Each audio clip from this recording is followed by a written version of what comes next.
भाई अरे ये मत बहुत कोई नहीं मारेंगे बात बोल दिया कहाँ मारेगा मारना नहीं है बोल रहे ना मारना नहीं है किसी को।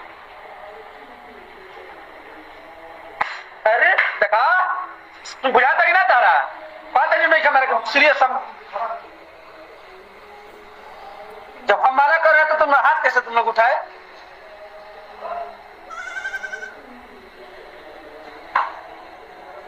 हम लोग भी मना कर रहे हैं, कैसे गाना गा दिए? हम लोग तो मना कर रहे हैं ना, कैसे गाना गा दिए? भैया हम चलो। दोस्तों आप देख सकते हैं मोबाइल स्क्रीन पर कि पंकज सिंह की कैसे पिटाई हो रही है। दोस्तों खेसारी लाल यादव की बेटी के ऊपर गाए गए गाने के बारे में खेसारी लाल यादव के राइटर अखिलेश कश्यप के साथ बैठे हुए पंकज सिंह राजपूत को कैसे लोग पीट रहे हैं, जबकि पंकज सिंह ने खेसारी लाल यादव की बेटी के ऊपर अश्लील गाना गाए हैं। नमस्कार दोस्तों, वीडियो पसंद है वीडियो को लाइक कीजिए और मेरे चैनल को सब्सक्राइब कीजिए।